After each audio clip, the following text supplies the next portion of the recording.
Tiesit se, että Lappeenrannan kaupungin liikuntatoimi järjestää noin 100 ohjattua liikuntaryhmää viikossa ympäri Lappeenrantaa. Nämä ryhmät ovat suunnattu kaiken ikäisille liikunnan aloittamisesta kiinnostuneille lappeenrantalaisille.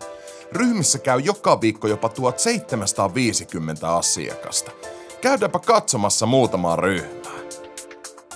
Tämä ryhmä on kiertoharjoitteluryhmä. Tehdään koko kropalle erilaisia liikkeitä.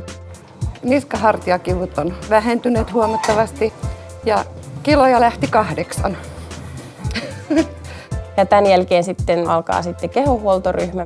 Mitä kaikkea löytyisi keskustaurheilutalolta? No Lavis on semmoinen iloinen lavatanssin ja jumpan yhdistelmä.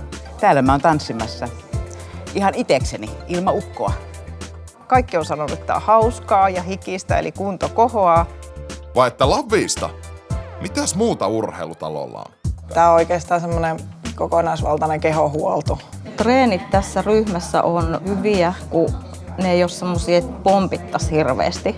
Ahaa! Lihaskuntoharjoitteluja ja sitten ihan venyttelyitä. Niin rauhallista, mutta hiki tulee. Hyvät treenit, kannattaa tulla. Hyvä! No mut miten Sammonlahti?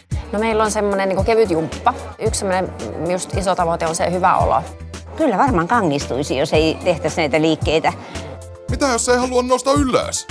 No tuolijumpassa tehdään helppoja askelsarjoja tuolilta. Liikunnanohjaajan kanssa vähän suunniteltiin, että mikä sopisi polviongelmaiselle.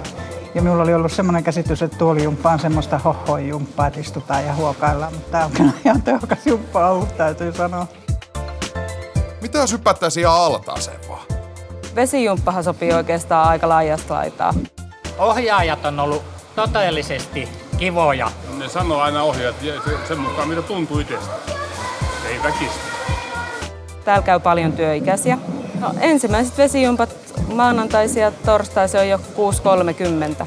No huh. Kyllä suositellaan. Muistathan, että liikuntaryhmät ovat ympärivuotisia ja niitä järjestetään myös Joutsenossa. Ilmoittaudu ja ota selvää ryhmistä liikuntatoimen nettisivuilla. Ryhmän ohjaajat toivottavat teidät tervetulleeksi. Tuoha siekiin!